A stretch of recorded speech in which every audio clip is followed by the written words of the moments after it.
Dobar dan svima.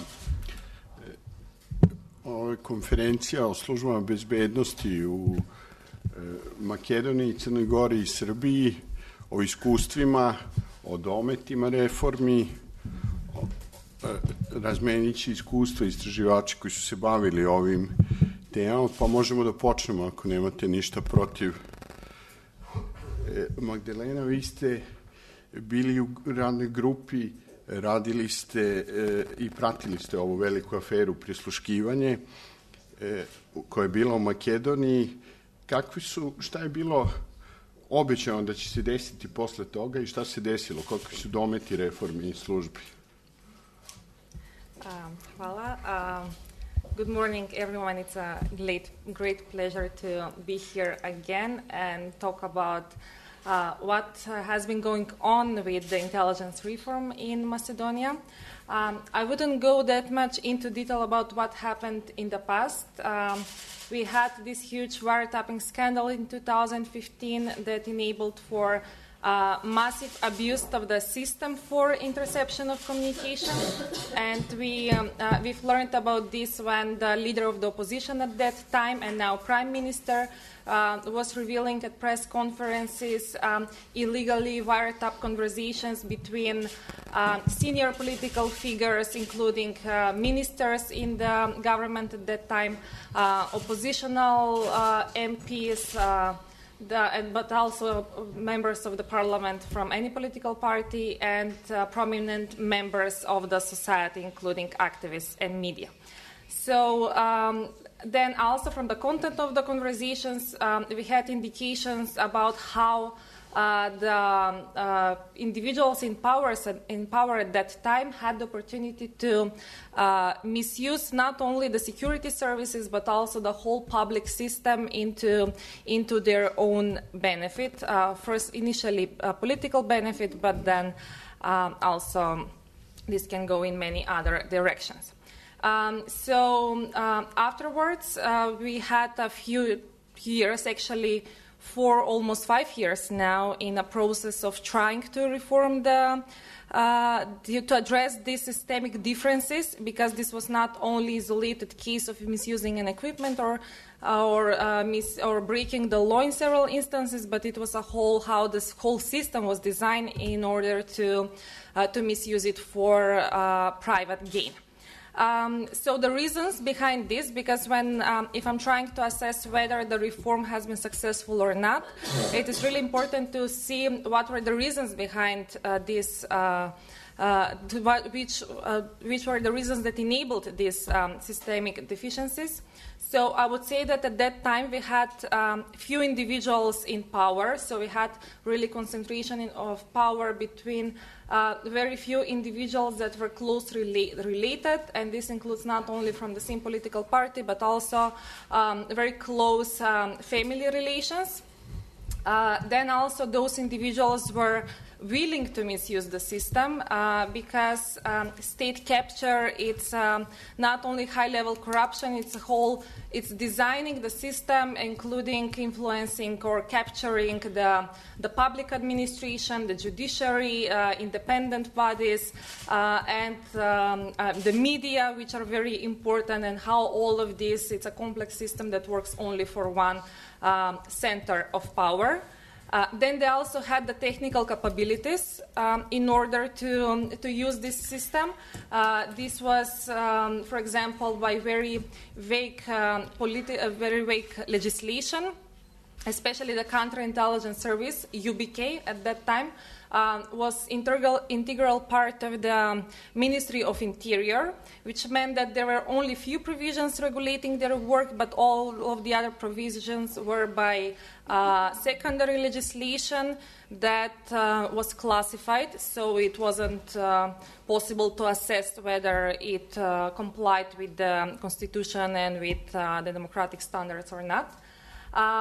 Then they had direct access to the system for interception of communications, and UBK had monopoly over the system.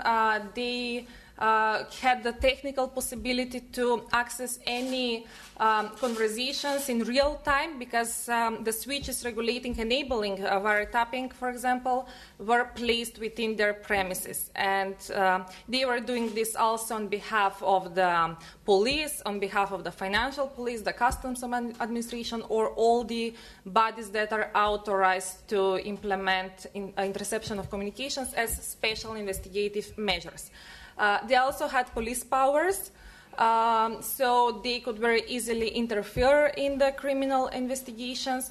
So they had everything, I would say, at their hands. And then in cases when they did not have these technical capabilities, then they gained them, for example, through buying additional equipment in, of course, very untransparent ways. And also, in addition to this, there was lack of any oversight or control at any level. So what happened afterwards? After massive protests from the citizens, after lots of pressure from the European Commission in the first place, but also the whole international community, we had change of government. We had several missions, actually 2 missions by a senior group of experts who produced the Priebe report and then a follow-up report on that.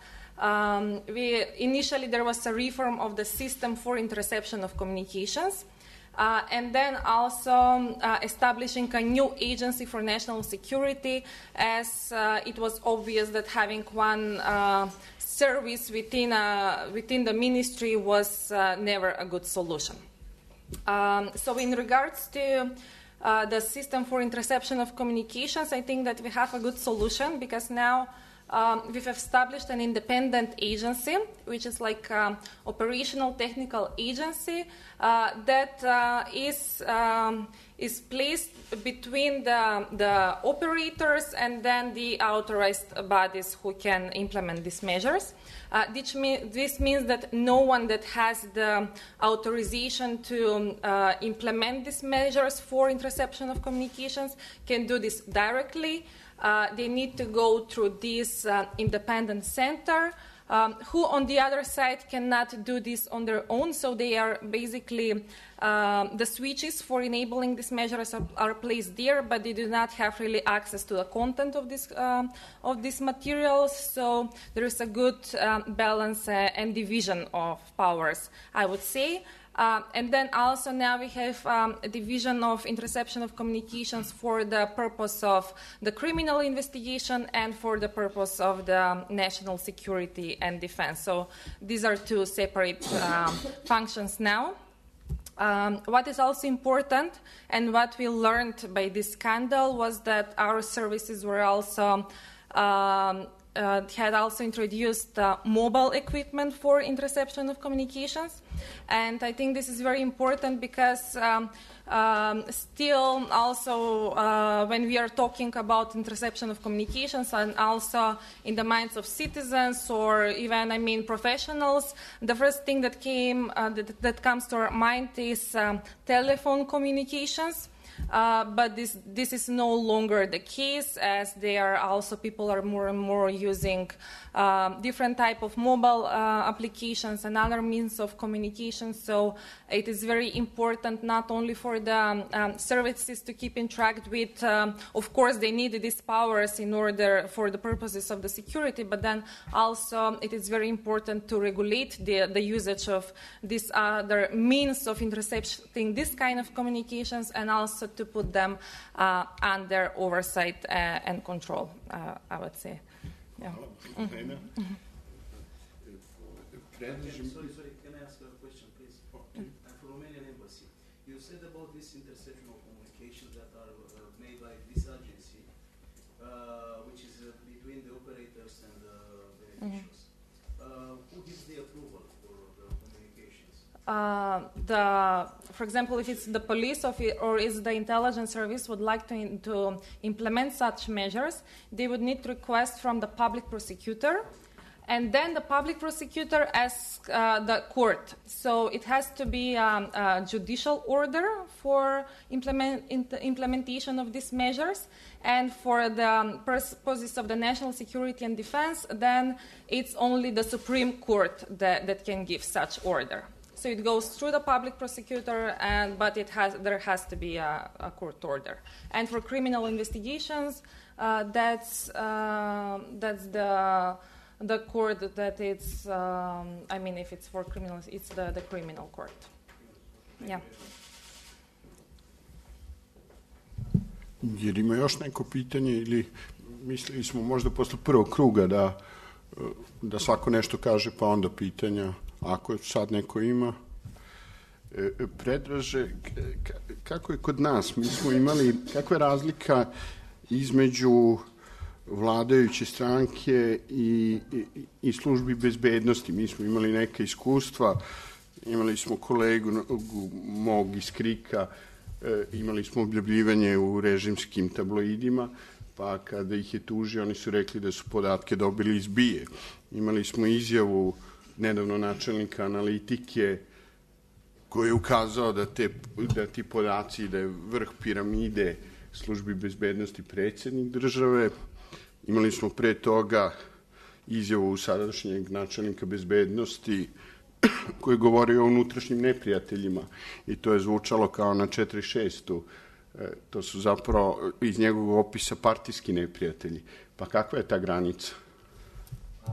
Granica, nažalost, između partije i službe bezbednosti, pre svega Bezbednosne informativne agencije i Vojno-bezbednosne agencije, više ne postoji. I uvek smo imali ljude koji su bliski ljudima koji su na vlasti, ali nikad nismo imali situaciju da su osnivači političkih partija da se nalaze na čelu službi bezbednosti. Trenutno Bratislav Gašić je direktor Bezbednosne informativne agencije. Vi ako odete na sajt Bezbednosne informativne agencije i potražite biografiju Gašića, vidjet ćete tamo da stoji da je osnivač SNS i da je potpredsednik Srpske napredne stranke. To dosta govori, ali mnogo više govori ako dalje mi sad analiziramo tu piramidu, kako mi to volimo da kažemo, ili kako je Magdalena rekla da su u Makedoniji imali situaciju pre nekoliko godina oko centralizacije moći. Jeste, ta moć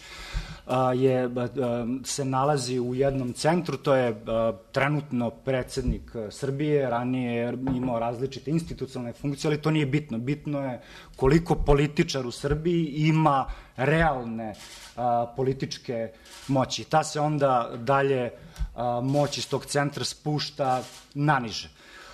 Bezbednosna informativna agencija ima policijska ovlašćenja, kao što je imala i UBK u Makedoniji. To je izuzetno važna poluga moći u bilo kom društvu, a posebno u društvima, tranzicionim društvima gde veliki tokovi gotovog novca prolaze kroz organizovane kriminalne tokove i uslivaju se u legalne tokove. Sad vi imate, dakle, da BIA može ne samo da hapsi, nego i da prikuplja dokaze u krivičnim postupcima, ali istovremeno vi imate na čelu Tužilaštva za organizovani kriminal čoveka koji je prijatelj bivšeg direktora BIA, Aleksandra Đorđevića, koji je opet prijatelj iz studentskih dana Aleksandra Vučića. Dakle, ta linija, jedan stub je veoma jasan koji ide ka tom centru. Tužilaštvo opet u Srbiji je visoko centralizovano, hijerarhijski ustrojeno i vi imate, dakle, možete da manipulacijom optužnica, načina na koji vi pišete te optužnice, da utičete na ishod određenih presuda. S druge strane, Bezbednosna informativna agencija, kao i sve službe bezbednosti u svetu, ima funkciju zaštite nacionalne bezbednosti i u te svrhe ona primenjuje posebne mere. U narodu šire poznate kao prisluškivanje, a prisluškivanje odobrava još jedan prijatelj Aleksandra Vučića, a to je Aleksandar Stepanović. Takva situacija ranije nije bila, jer je Vrhovni kasacioni sud odobravao te mere, ali nakon što je za predsednika Višeg suda u Beogradu postavljen Aleksandar Stepanović, zakon bio je promenjen.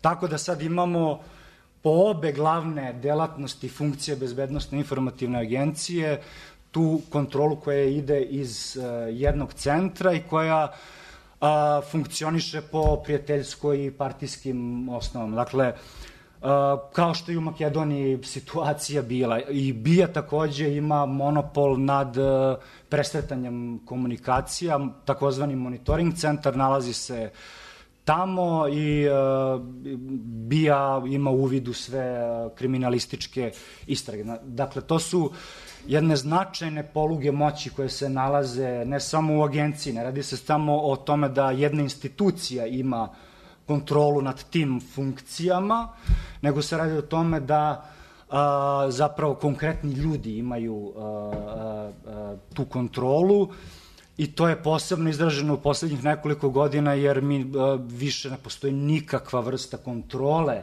nad službama bezbednosti. Mi smo ranije imali veoma aktivnog zaštitnika građana koji je bio uzor ne samo ovde kod nas, na Zapadnom Balkanu, nego i u Evropi, koji je sproveo zaista jako dobru dubinsku kontrolu Bezbednosne informativne agencije i čiji izveštaj služi kao primer kako treba vršiti tu kontrolu. To je zapravo jedan vodič, vi kad pročitate postupak kontrole, izveštaj, vi možete da naučite kako kontrolisati manje više službe bezbednosti. To danas više nije slučaj. Novi zaštitnik građana nema taj interes i volju da kontroliše službe bezbednosti, ne smatra da je to važno za zaštitu ljudskih prava i konsolidaciju demokratije, ali isto tako ne smatra da njegova institucija treba time da se bavi. I ja to zaključujem pre svega iz činjenice da ljudi koji su radili u toj instituciji na tim poslovima više tamo nisu. To više ne postoji, imamo, to je taj opšti trend vedeizacije kod zaštitnika građana, zamenici zaštitnika građana više nisu izabrani, imamo promenjenu u potpunosti organizacionu strukturu, gde imamo pomoćnike, ako se ne varam, zaštitnika građana, koji su u VD statusu. Mi smo pitali zašto su oni VD statusu, dobili smo odgovor zato što je u skladu sa zakonom.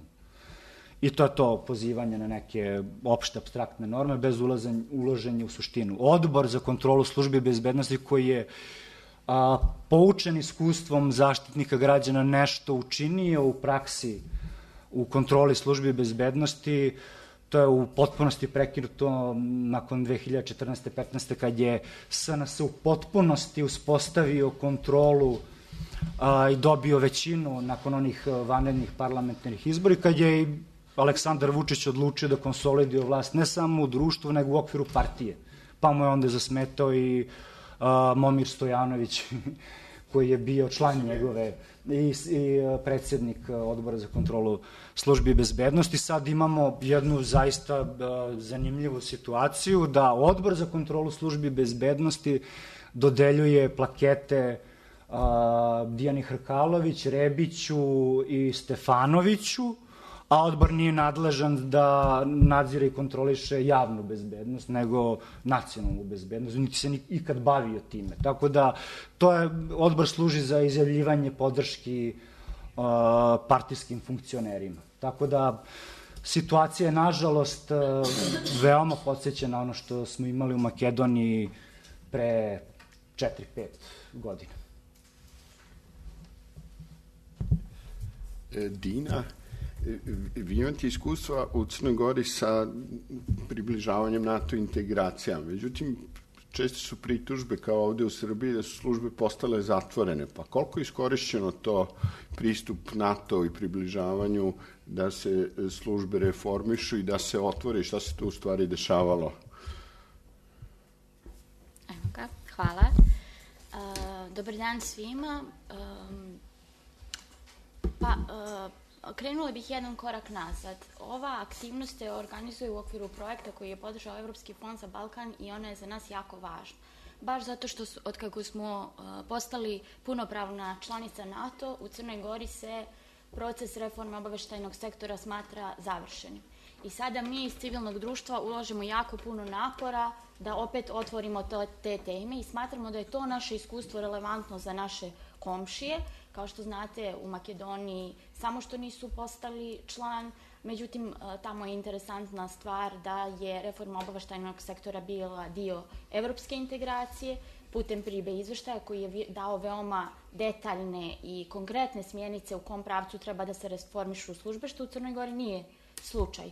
A takođe u Srbiji imamo tu situaciju da je jedna od mjerila, privremenih mjerila u poglavlju 24 vezano za obaveštajni sektor.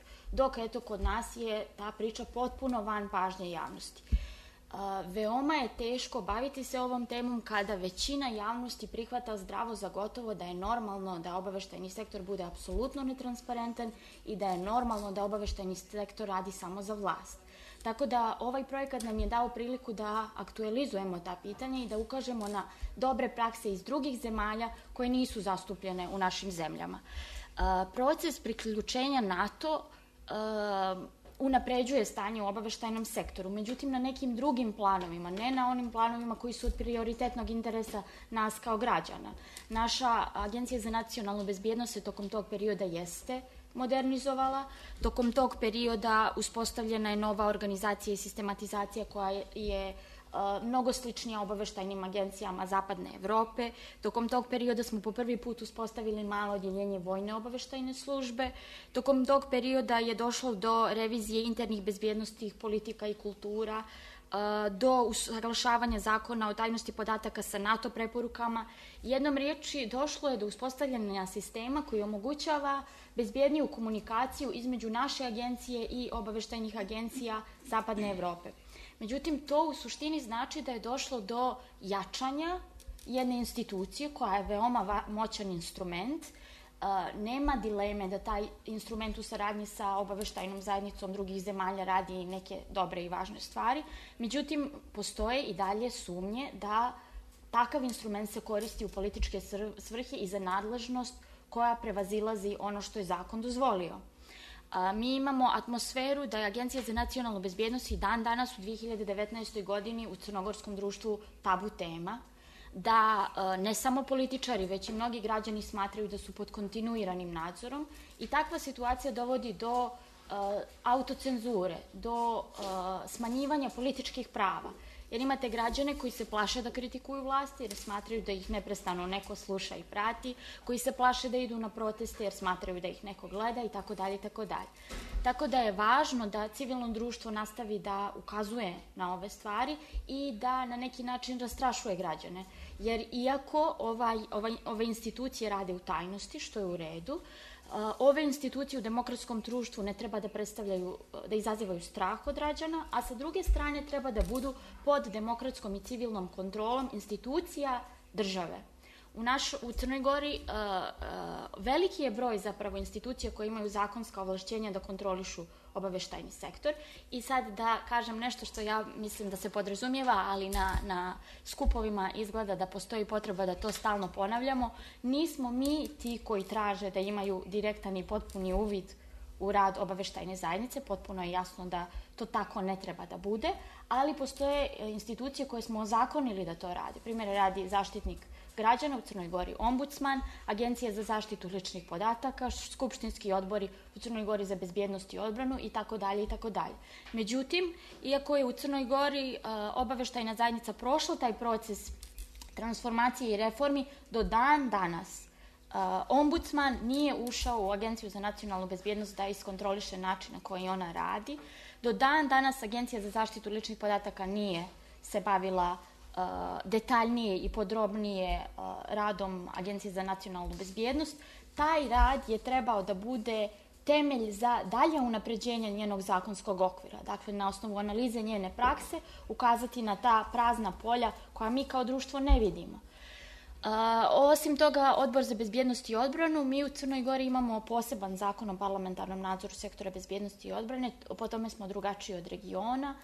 Samo Slovenija ima takav zakon, on je veoma važan, on daje jake instrumente u ruke Odboru za bezbjednost, neograničen pristup prostorijama, neograničen pristup dokumentima, a takva ovlašćenja imaju i ombudsman i agencija. Međutim, bez kontinuirane prakse nadzora ti instrumenti neće postati efikasni.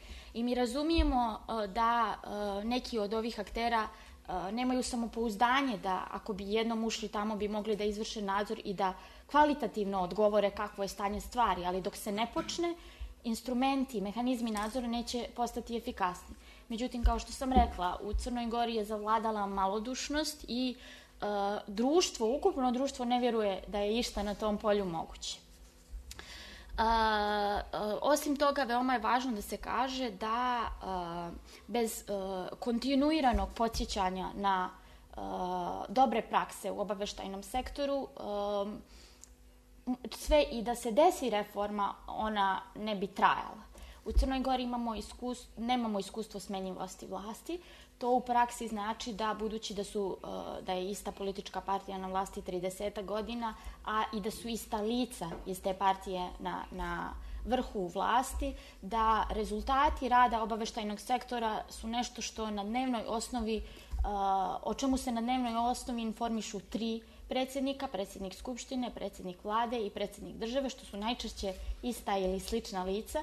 I sve i da se desila neka najfantastičnija reforma, došlo bi nužno do zbližavanja političkih elita i obaveštajne zajednice.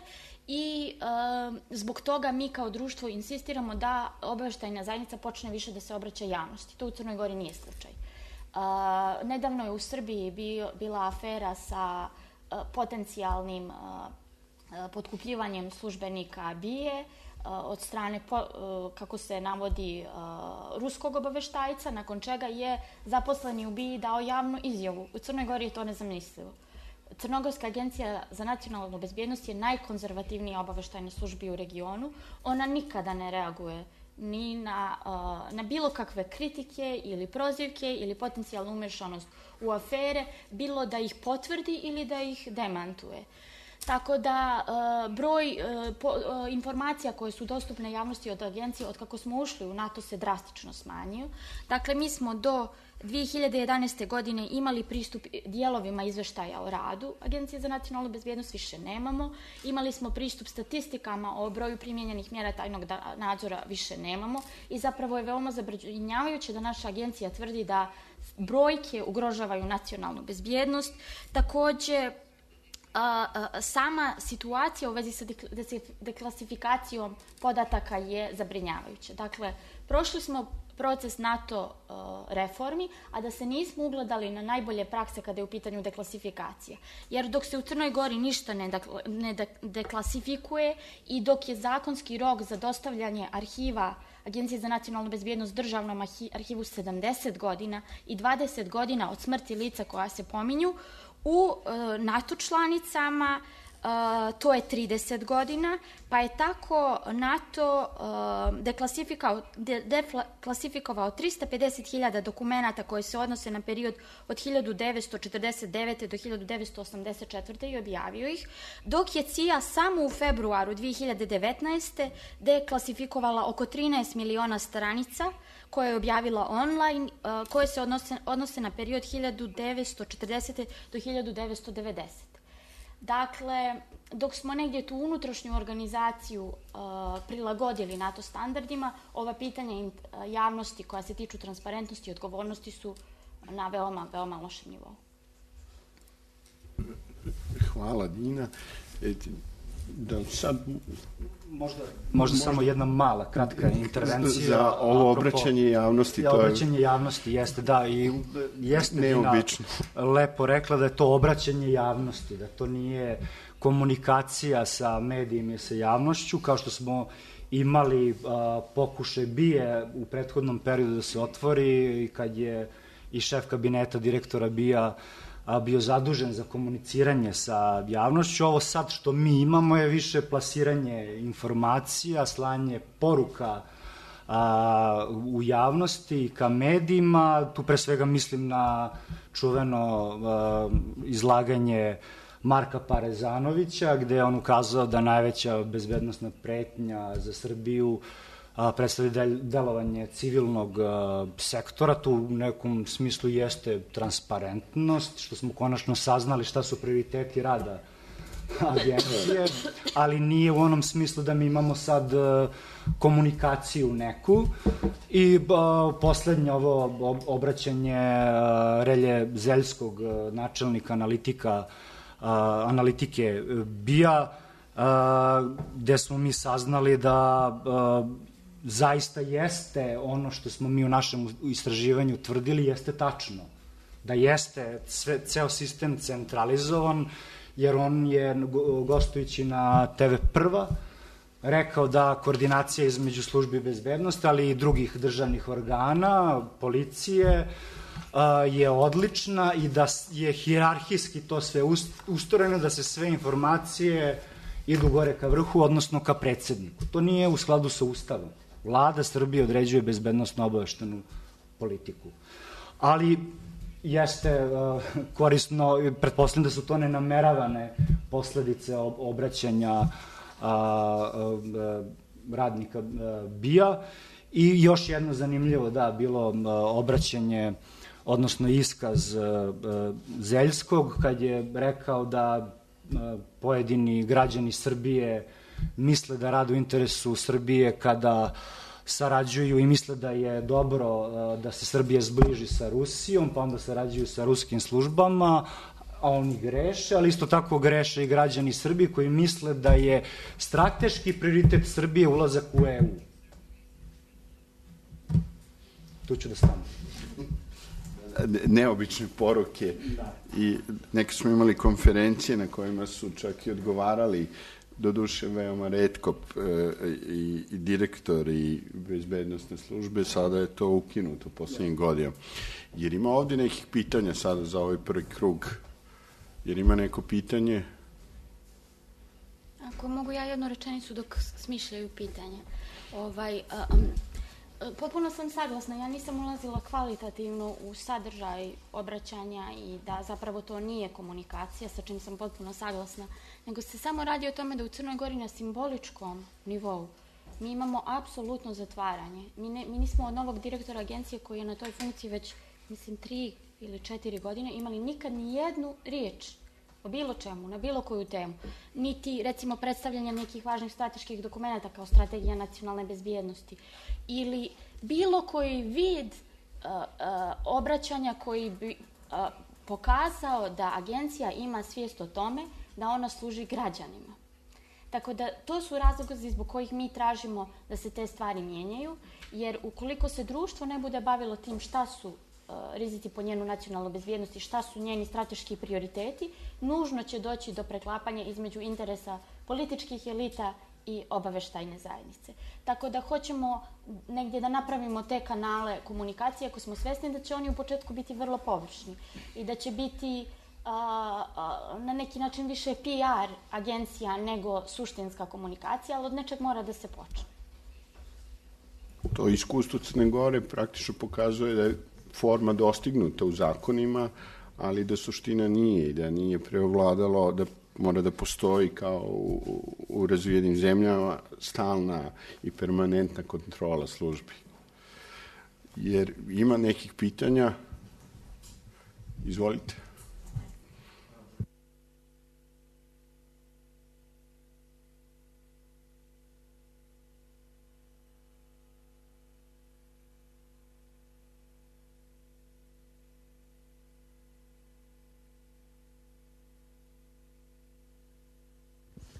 Što se tiče izjave gospodina Parezanovića, pošto se desila na našoj konferenciji i opet je pogrešno interpretirana, znači nije rečeno, nije bilo nikakve generalizacije, već je on to rekao da su to bili neki delovi civilnog sektora, prosto to su ostatak adresa za dodatna pitanja je njihova, ali mi smo doživjeli bukvalno satanizaciju posle toga gde se ceo NVO sektor obrušio na nas, samo zbog bukvalno pogrešne interpretacije dalje. Stoga moram da vas ispravim da to nije tačno. Ja imam 2 pitanja za gospodina Predraga Petrovića. Prvo, da li vaše insistiranje na postojanju politizacije službe bezbednosti u Srbiji vaš politički, više politički, a ne ekspertski stav, imajući u vidu bliskost vaše organizacije sa pojedinim opozicionim krugovima u Srbiji? I da li možete da nam kažete gde postoji nepolitizovana služba bezbednosti? Sa druge strane, iz vašeg izlaganja shvatam da li vi to najviše zamerate lični integritet nosiocima javne vlasti ili je to pak neki ad hominem argument za pojačanje vaših tvrdnji? Hvala. Ja zameram odsustvo bilo kakvog integriteta nosiocima vlasti. Kad kažem odsustvo integriteta, tu pre svega mislim na poštovanje zakona, pravila i procedura koje su definisani Ustavom i zakonima. Ja sam nastojao da ilustrujem na konkretnim primerima. Kada kažete da je to moj lični stav politički, a ne ekspertski, mi imamo čitav niz primera da službe bezbednosti postupaju upravo onako kako je Marko Parezanović ukazao. Imamo slučaj Stevana Dojčinovića. Zašto Bezbednosno-informativna agencija nije na osnovu urgencije Zaštitnika građana dostavila o tome podatke detaljnije oko praćenja i prosleđivanja informacija tabloidima? Zbog čega nemamo informacije, a ja ću podsjetiti da je na sudu Informer rekao da je dobio podatke od BIA. Isto tako imamo da je Poverenik utvrdio da su informacije iz biometrijske baze podataka MUP-a procurele, odnosno plasirane iz BIA. Isto tako imamo informaciju u javnosti da je BIA bila umešana u intrastranački obračun Srpske napredne stranke u Požarevcu, gde su slali ljude na poligrafska testiranja u Beograd iz Požarevca. To su sve konkretni primeri. Imamo i Nebojšu Blagotića koji je ukazao na to da informacije iz kriminalističke istrage cure iz BIA. Znači, postoji čitav niz jako konkretnih primera, a da ne ulazimo sad u to ko je sve zapošljavan u Bezbednosno-informativnoj agenciji. Dijana Hrkalović, izabrana u Skupštinu grada Beograda, je li tako?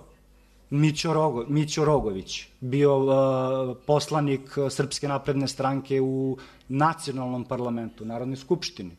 Simo Čulić. Imamo čitav niz veoma konkretnih primera koji su dostupni javnosti. Dakle, sve to može da se proveri u medijima, a da ne pričamo o tome što mi kao istraživači dobijemo iz razgovora sa ljudima koji su nekad radili u sektoru bezbednosti. A što se tiče povezanosti organizacije sa opozicionim partijama, ako možete da malo više objasnite na koju organizaciju mislite? Dobro, nije ovo konferencija Nacionalne avangarde, ne tamo posle. Pa ne, ali vi ste izneli neki stav, pa... Ne, sve su indicije skretanje. Ja prosto nisam mislio vaš lični stav, već delovanje vaše organizacije i svega toga. I sve što ste nabrali sad, te primere gde Stevan Dojčinović nije čitav nevladin sektor u Srbiji. Znači, ne možemo da generalizujemo i da pravimo lošu interpretaciju izjave nekog gospodina, zato što ja pre svega branim integritet svoje organizacije, zato što bi mi prvi reagovali da je to rečeno na konferenciji naše organizacije. Toliko. Stevan Dojčinović nije celokupan civilni sektor, niti celokupno novinarstvo u Srbiji, ali Stevan Dojčinović je dobio čitav niz međunarodnih priznanja. Tako da je on jako relevantan primer. I ovde imamo jedan čitav niz slučajeva da se isključivo targetiraju novinari, organizacije civilnog društva koji su kritički nastrojeni. Ja ću i vas podsjetiti da je opoziciono delovanje legitimno i legalno delovanje. Je li tako? I imamo slučaj Južnih vesti gde ih je Poreska im nije izlazila ne znam nija koliko iz organizacije i nisu mogli da obavljaju svoje osnovne funkcije. A na čelu Poreske ko se nalazi? Bivši kadar BIA. Dakle, mi imamo ovde situaciju da imamo trend debeizacije celokupne državne uprave, a čak i društva. Jer ima još neko pitanje? Izvolite. Mislim da je bilo zanimljivo. Milan Jovanović iz Foruma za bezbednost i demokratiju.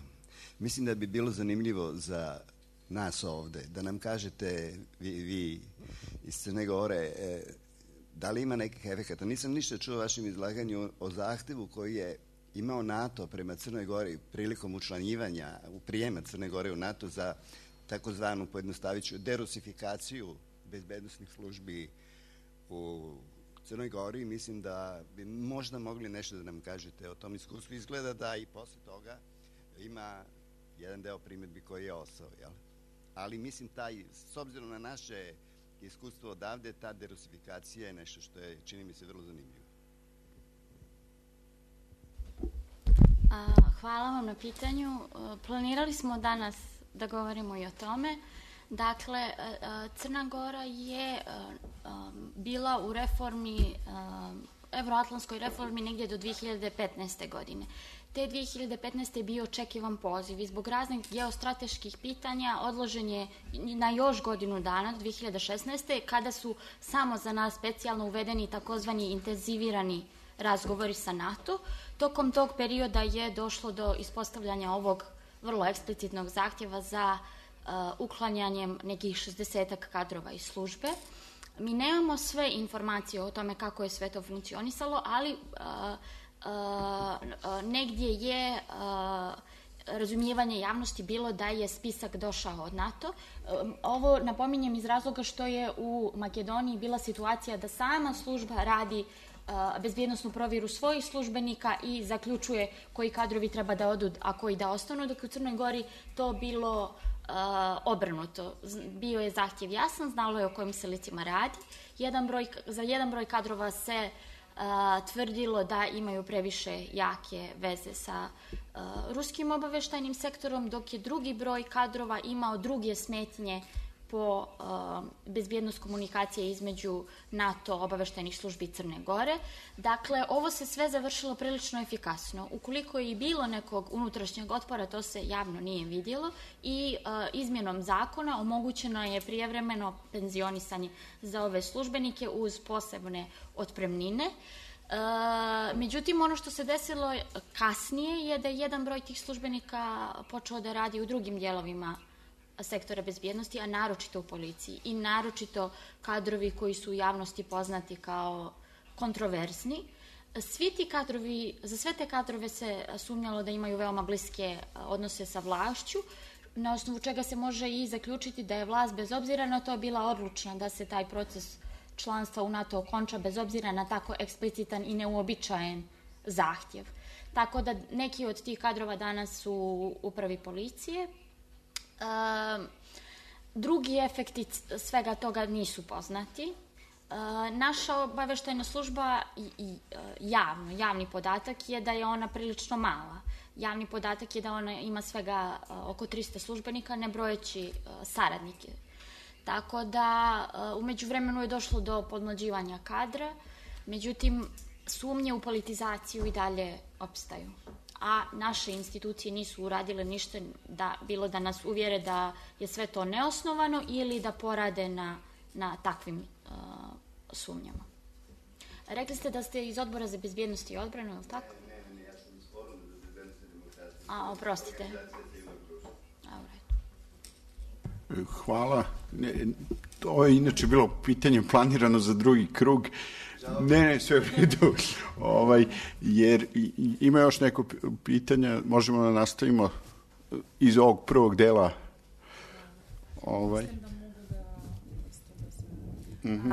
I think that I can also share the Macedonian experience in this vetting process of the security services, because this is something that we done recently. It was partially part of the overall reform of the security services, because one of the biggest concerns of our society was not only to have a new agency that is going to continue with the same practices, and especially questionable was the personal and professional integrity of the people that used to work in UBK, the counterintelligence service, because we saw that they were involved in many misuses, and even if they were not involved, we are not sure who knew about these misuses and never informed anyone. And also because Macedonia is about to become the newest NATO ally, so this was also a requirement from NATO. So how the whole process was done? It was done, as Dina said, internally within the institution. There was a commission composed from the newly appointed director of the newly established Agency for National Security. He had never worked for the counterintelligence service. He used to work in the past with the intelligence agency, which is a separate agency, as we have 2 civil intelligence agencies in Macedonia. And his latest position was state secretary within the Ministry of Foreign Affairs. So he was also the head of this commission. There were also 2 other people from the Ministry of Interior who were proposed by the director and approved by the government. Then also representative of the police syndicate, who is also responsible for, who was at that time also for the workers' rights of the members of the counterintelligence service. And there were also 2 members of parliament from the Committee for Oversight of the Intelligence Services who did not have the right to vote, but were present at all the meetings, so they can have some kind of oversight role. And this is something that was, we had a debate about this, whether the place of the MPs is in such committees or not. I personally did not believe that their role was to be part of this commission, not only because they're politicians, but also because the committee was not active enough in providing any kind of oversight and control, so I didn't think that they had the legitimacy to be part of this. Then how they assessed the employees within the UBK. So the whole idea was to select out of all the workers in UBK who will be the ones who will continue their service within the newly established Agency for National Security. So one of the most important things was doing the vetting process or issuing new security clearances for all of them, and it was clearly stated that for the ones that had, for example, contacts with foreign intelligence services or with criminal groups, that there will be no longer place for them. Then in the new service, then also assessing whether they comply with the requirements in the new legislation for people to work in this institution. Then also the obligation not to have double citizenship, because previously it was possible for someone to have double citizenship and then also to be employed in these services, integrity test and polygraphic testing. And all of these are actually now requirements for new employments in the service. However, not all of these provisions were implemented. I would say that the whole process was very rushed because the legislators have set a deadline for establishing the new agency. The law was approved sometime in April, and it was established that the new agency should start working from the 1st of September. The whole process was done in 50 days, which was impossible for doing thorough checks for more than 700 employees that used to work at the agency at that time. So the integrity test and the polygraphic testing were not implemented. And it's interesting that we learned about this because the oppositional MP who was part of this commission informed the public, and he did not want to sign the final decision of the commission because of these 2 provisions. So it turned out that actually having some kind of oversight within the whole process, helped for us to learn about what were the deficiencies in the process, especially because this was a legal obligation, and then the Commission only decided with their own decision that there is not enough time and resources to complete the whole procedure as envisaged with the law, and decided to circumvent these legal provisions, which is not promising practice, and we as civil society are reacting to this, because it's not only enough to say that we have director who has the professional integrity to lead the organization. We have the best intentions from the political elites to conduct the reform, but when we see actually what is happening in practice, then this is not a promising practice. And then for the ones that were not selected to further work in the new agency, the ones who were not selected or did not apply to be selected, because there was also this opportunity for them, and who completed the security vetting process, they were left to continue working in the Ministry of Interior, in the police. And for the ones who did not successfully complete the vetting process, for them, there was the opportunity to be transferred to other institutions from the public service, which was something that the political parties agreed at the last moment. The initial solution was for them to be simply dismissed, because if they posed a security risk in the service, then I don't see how they can be good enough to work in any body of the public service. However, due to the high politicization of the security service in the past, because of how people were getting employed in this service, I believe that this was simply a decision to take care of these employees, which is not a good solution. But then here is also the debate, because people that used to work in these services, also people that have very specific skills, they have knowledge that might be of interest of many other structures, so any kind of vetting process should be done very carefully, and to be thought of also these problems. Hvala. Predraže, dotakli smo malo pre u razgovoru,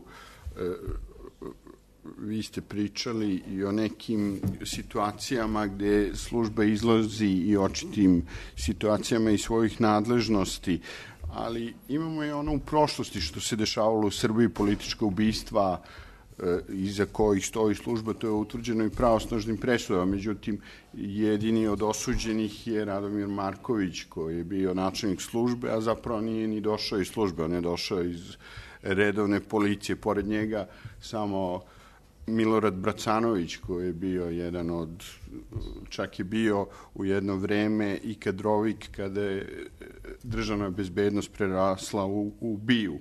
On je, i sad dolazimo do današnjih dana, to ste spomenuli, slučaj na kome je reagovao i Poverenik za informacije podnoseći krivičnu prijavu protiv BIA. To je slučaj tužioca Saše Ivanića, koji je vodio postupke protiv Darka Šarića i Stanka Subotića Caneta. Njegova fotografija je objavljena na jednom opskurnom sajtu za koga je utvrđeno da se vodio na advokate Subotića. Taj sajt je branio Šarića i Subotića u vreme kad su obojica bili organizovani, optuženi, suđeno im je kao vođe organizovanih kriminalnih grupa. To se desilo pre 5 godina, 6. godina, ništa se ne dešava. Mi smo imali zakon o lustraciji koji nije sproveden, tek nije sprovedena službe bezbednosti. Da li to što i iz prošlosti, evo ovaj sadašnji primer, šta nam to govori, kakva je kontrola kad nema odgovornosti uopšte za neke stvari koje su očito van zakona? Da, kontrola je Kontrola je nepostojeća, definitivno, i kontrola ne može, treba da se zasniva i na institucijama i kao što sam pomenuo, Zaštitnik građana jeste uspostavio, odnosno krenuo da uspostavlja jednu dobru praksu, sa njim i poverenik za zaštitu slobodnog pristupa informacijama, ali i Državna revizorska institucija. To se sad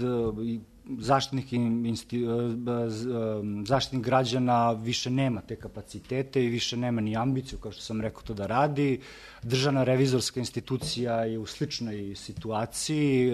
Državni revizori su najureni nakon što je novi državni revizor postavljen, ali to je samo jedan deo u tom mozaiku kontrole. Znači, ne može, kao što je sam Šabić, bivši poverenik, rekao, da savest čitave državne uprave se zasniva na jednom čoveku ili na jednoj instituciji. I onda tu dolazimo do integriteta samih institucija koji moraju da počivaju na samim ljudima.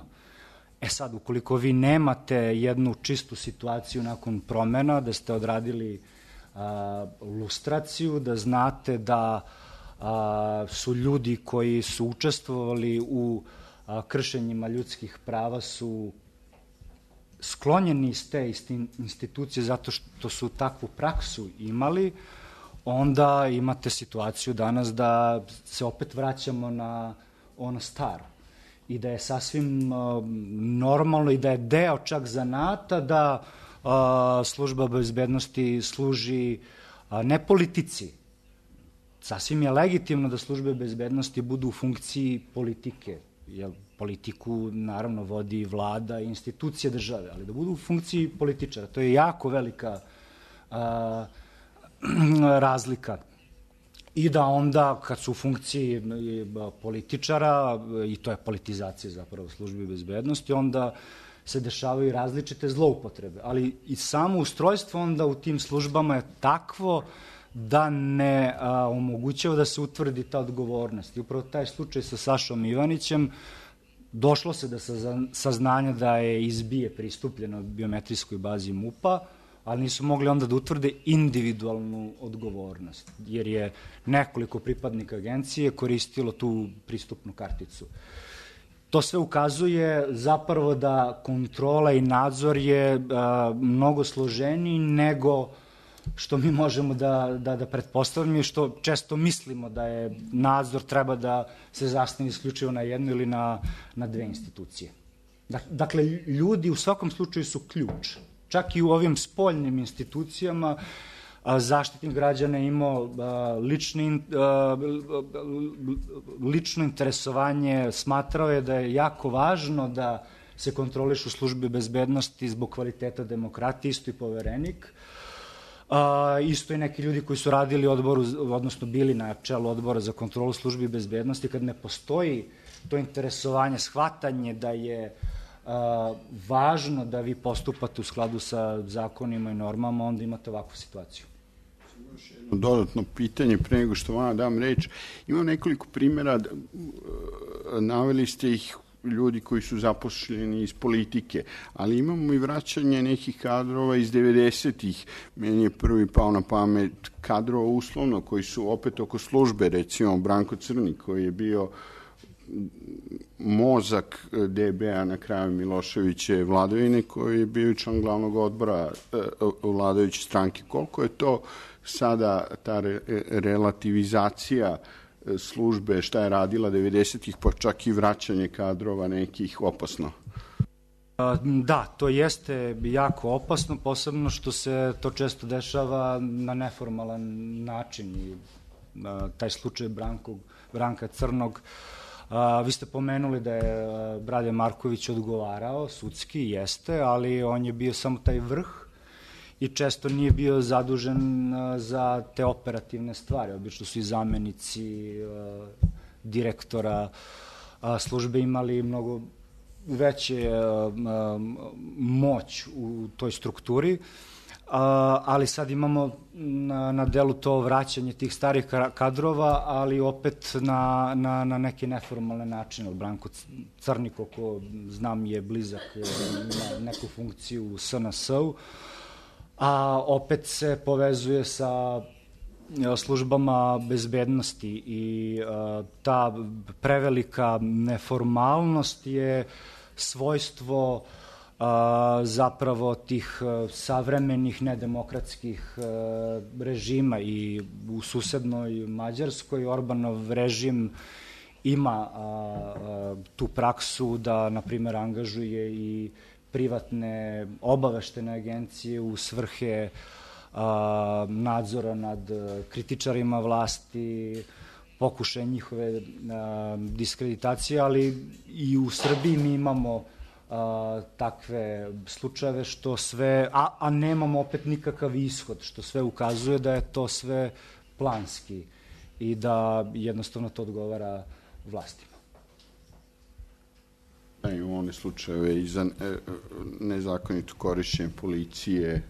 I to, da, i Zaštitnik građana, eto, da se vratim i na to, je utvrdio da, opet se vraćam na to neformalno upravljanje i neformalno izdavanje komandi i naređenja, je u svom izveštaju utvrdio da ta naređenja i tokovi se upravo postoje u policiji i uzbunjavači iz policije su na to ukazali. Mi nemamo ishod tih slučaja.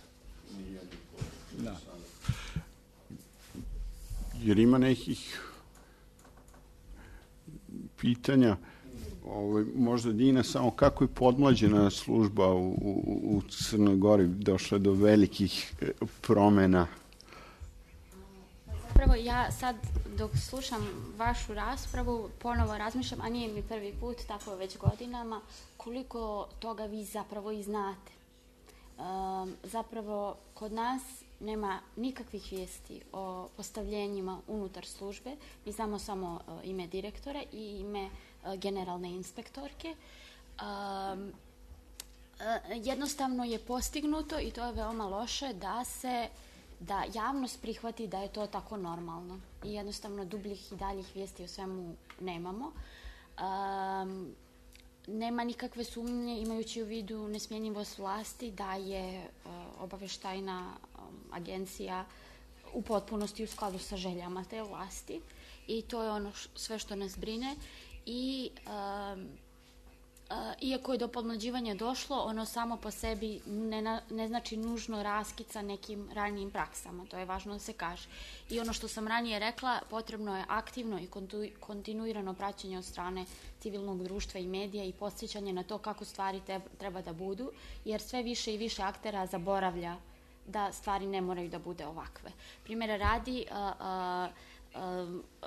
mislim da se sada to uvodi u Makedoniji, zakonska obaveza da obaveštajne agencije imaju javni dio izveštaja, što je u Crnoj Gori također nezamislivo. Mi također nikada nismo imali zviždača iz obaveštajnog sektora, tako da mi ne znamo do detalja.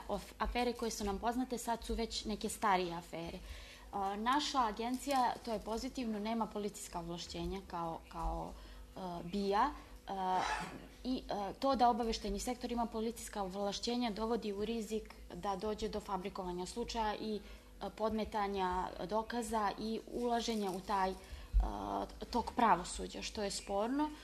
Naša agencija ima samo po zakonu analitičke kapacitete da prati kretanje u domenu zaštite nacionalne bezbjednosti, organizovanog kriminala itd., ali rezultati njenog rada ne mogu biti korišteni u krivičnom postupku. Međutim, to je ono što mi znamo na nivou zakona, a kada je u pitanju praksa, nijedan od aktera koji ima zakonske nadležnosti da se tim detaljnije bavi, nas kao javnost nije obavijestio o tome kakvo je stanje stvari. Ono što također se postavlja kao pitanje je kako ANB interveniše u stvarnost na temelju svojih saznanja. Pretpostavimo i da se radi o realnim prijetnjama po nacionalnu bezbjednost ukoliko nema dovoljno dokaza za krivične postupke, koje su to aktivnosti koje preduzimaju, jer zakon ne nudi bilo kakvu mogućnost toga. Tako da puno je pitanja, puno je otvorenih pitanja, ali se još uvijek borimo na tom osnovnom nivou da podsjećamo javnost da stvari ne moraju da budu ovakve, ne mora da bude apsolutno netransparentna. U današnje vrijeme obaveštajne agencije imaju Twitter naloge i komuniciraju sa svojom javnošću upravo sa ciljem da pokažu da imaju svijest da služe sveukupnoj javnosti koja je naročito na našim prostorima raznolika, a ne samo političkim elitama. Političkim partijama na vlasti. Jer ima nekih pitanja? Jer ima neko... Samo mikrofon za gospodina.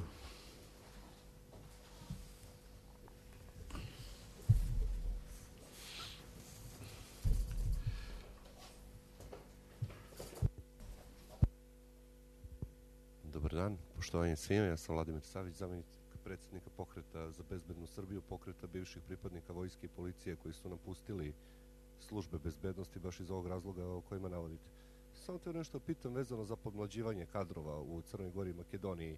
Ako možete samo mi pojasnite na koji je to tačno način urađen, jer recimo kod nas u praksi podmlađivanje kadrova od dolaska SNS na vlast u Srbiji se pokazalo kao katastrofalno dovođenjem mladih ljudi bez iskustva, bez dovoljno godina staža u obavljanju svojih poslova i zadataka na odgovorna radna mesta nakon polaganja pripravničkog staža. Uzeti primer jedan, samo ću banalni reći, da oni na Kriminalističko-policijskoj akademiji za 4 godine, koliko obavljaju svoju, koliko traje inače obrazovanje, ispale 60 metaka za 4 godine. Da ne uzmemo dalje neke stvari. Pa, pošto se to kod nas jako loše pokazalo i samo rukovođenje i komandovanje i vođenje jedne organizacije, da ne pričam na mnogo višem nivou kako to ide, pošto je partijsko zapošljavanje kod nas na snazi i to već duži niz godina, što je bio jedan prekid od 2000. do 2012. Međutim, od 2012. baš je i gospodin Predrag to malo pre napomenuo kako taj sistem ide. Pa me baš zanima kako se to trenutno odvija u Crnoj Gori, kako su vaše iskustva i kod vas u Makedoniji.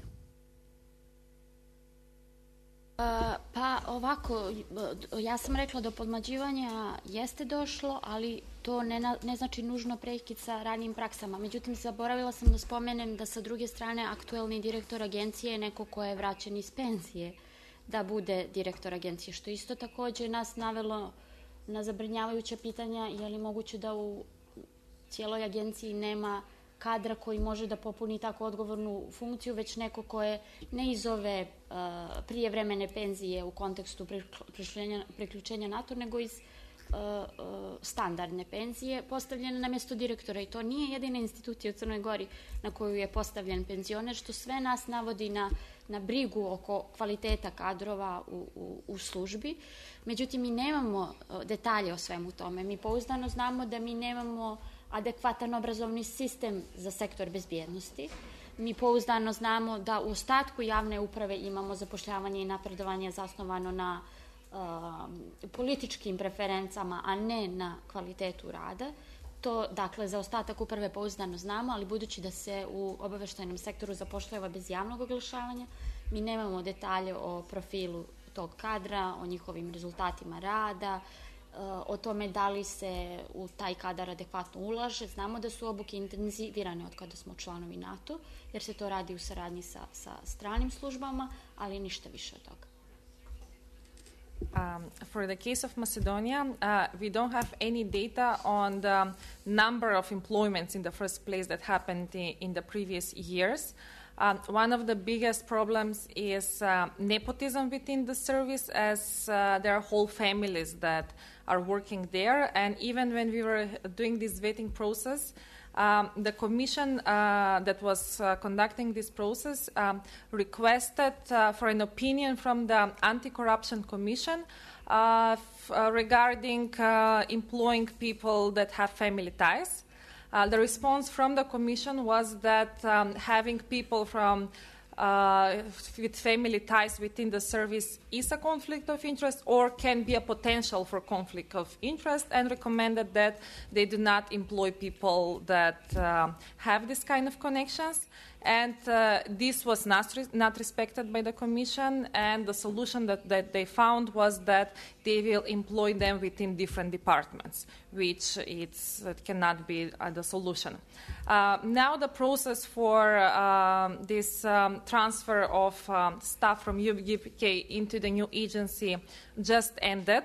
Around, I think, we don't have the exact numbers, but around half of the people continued working in the new service. We don't know what is the exact number for which the new agency is going to aim in order to fulfill all the spots within the systematization that they are having. There is an opportunity, which was an opportunity before, to have public competition. Of course, that doesn't mean that it's going to be the full transparent case, but our recommendation as civil society was to have, for example, an open call for people that are interested to work in the service to submit their CVs and to complete a full application, and then based on the needs of the service that they can select from this pool of candidates.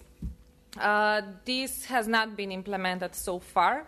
What the new director has announced was that there is an aim to establish a policy to offer employment to the best graduates from the universities. He didn't specify whether this should refer only to security academies, etc. But this can show good intention to open the service for the best students. However, it is very important that those people really have, I would say, the passion to work in this field, because this is something very specific. So far, I think many people were aiming for employment in this service because it meant some kind of prestige, or it was secure employment, or they had some other benefits. But this is, intelligence work is very specific, and not really everyone can do it. And it's not only for the people that had the best grades, but there are different type of skills that cannot be measured, at least by the education that we are having at the moment. And it will be very important to for how the training is conducted and what are going to be the rules for promotion in the work of the agents, because if there are not really good internal curriculum on how they are going to be trained, then we cannot expect any positive results. Yeah.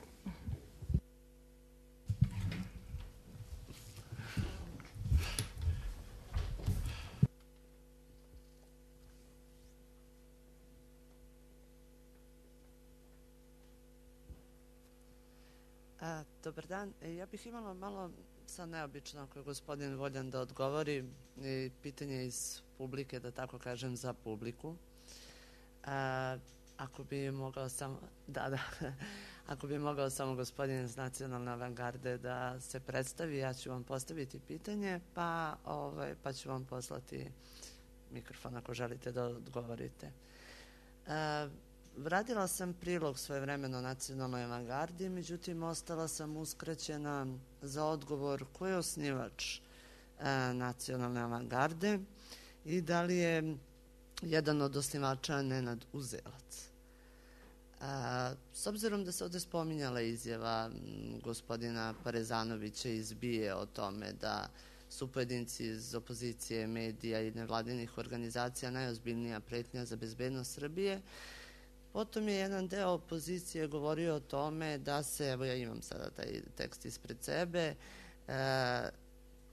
da je, kaže, na osnovu čega neko iz Nacionalne avangarde i BIA tvrdi da je loš uticaj na Srbiju od strane pojedinaca iz Srbije s jedne strane, a s druge strane apsolutno se dopušta da jedna organizacija koju je formirao gospodin Uzelac, koji je na Bezbednosno-diplomatskoj akademiji u Moskvi finansirana od strane Ministarstva unutrašnjih spoljnih poslova Ruske federacije, kako to nije uticaj spoljnih faktora na Srbiju, pitao je na sednici Skupštine tada Balša Božović, narodni poslanik Demokratske stranke. I mi smo ostali uskraćeni za to da li je Nenad Uzelac osnivač Nacionalne avangarde, u kakvim je vezama sa Rusijom i da li to znači da i vi delujete pod nekim uticajem sa strane. Ako želite da odgovorite.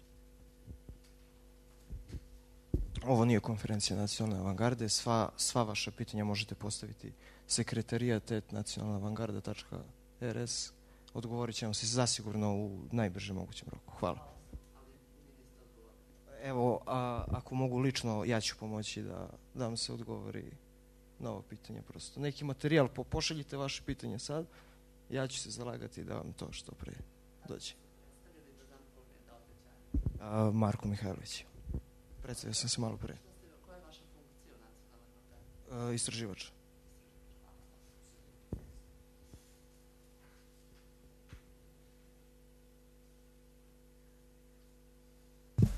Jer ima još, jer to sve možemo da završavamo.